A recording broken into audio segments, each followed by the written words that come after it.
El 6 de marzo de 1927 nació en Aracataca, Magdalena, un niño como cualquier otro, pero muy distinto a los demás, Gabriel García Márquez. Aracataca es un pequeño municipio en el norte de Colombia que muchos confunden o asimilan con Macondo, un pueblo creado en la inagotable imaginación de Gabo o Gabito, como lo apodaron sus padres y amigos desde la infancia. Allí transcurrieron muchas de sus historias y obras literarias más conocidas, entre ellas la que le dio el reconocimiento mundial, 100 años de soledad.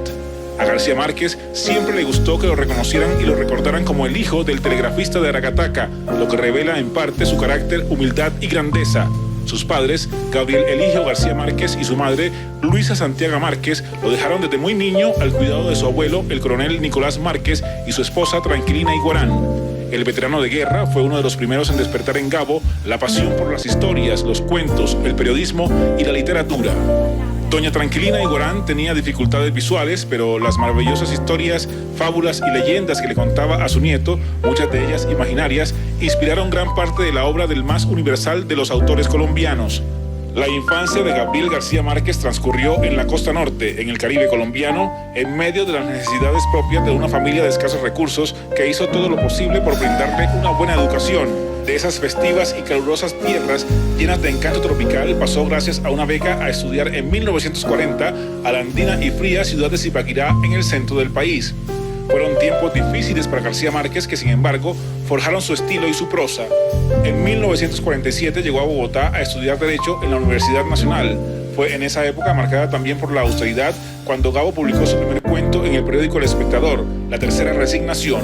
Allí empezaría su carrera como reportero, sin duda uno de los mejores en la historia de Colombia. Nunca se graduó como abogado, pero se inició entonces como columnista en el periódico El Universal de Cartagena. Fue en esa misma época que Gabriel García Márquez conoció a varios de los que serían sus mejores amigos en el llamado Grupo de Barranquilla, jóvenes inquietos, devoradores de obras literarias, de los clásicos y de los nuevos autores de la época, que se reunían a hablar de lo que más les gustaba, los libros. Vivían en eternas discusiones sobre la obra de William Faulkner, de Virginia Woolf y de Albert Camus, entre muchos otros, en un bar llamado La Cueva, que aún existe en Barranquilla. Esa época lo marcaría también como un bohemio amante de la buena música. Ha sido visitante de antros de barrios y hoteles de baja categoría. Muchos de esos lugares son de común referencia en su obra literaria. Pasada una década, a comienzos de 1950, comenzó a escribir su primera novela, que inicialmente se llamó La Casa, y luego le cambió el título a La Hojarasca, todo inspirado en su natal Aracataca, que poco a poco se iba convirtiendo ya en Macondo, y en el comienzo de una extensa producción literaria que incluye títulos como Relato de un náufrago, El coronel no tiene quien le escriba, La mala hora, Los funerales de la mamá grande, El amor en los tiempos del cólera, Crónica de una muerte anunciada, El otoño del patriarca, Vivir para contarla, entre otras. Pero Gabo realmente llegó a su cúspide en 1967 con 100 años de soledad, su obra maestra traducida a 30 idiomas y de la que se han vendido más de 50 millones de ejemplares. En 2007, durante un homenaje de la Real Academia de la Lengua, García Márquez leyó el primer párrafo de su novela y contó una anécdota sobre cómo la escribió.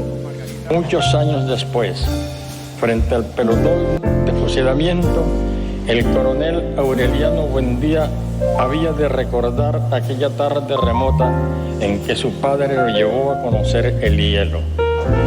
No tenía la menor idea del significado ni el origen de esa frase, ni hacia dónde debía conducirme. Lo que hoy sé es que no dejé de escribir ni un solo día durante 18 meses hasta que terminé el libro.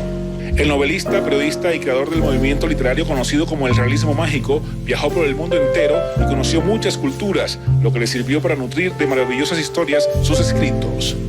La narración de hechos históricos, de costumbres y la descripción de nuestra manera de ser tomaron en 100 años de soledad una dimensión épica. La obra de García Márquez nació porque existe el gran pueblo de Colombia que inspiró su creación y porque existe el entorno cultural que proveyó las bases de esa excelencia estilística que asombra al mundo. García Márquez recibió el Nobel de Literatura en 1982 en Estocolmo, Suecia, un acontecimiento que se convirtió en uno de los momentos más sublimes de la historia reciente de Colombia. Gabo fue amigo de muchos poderosos, pero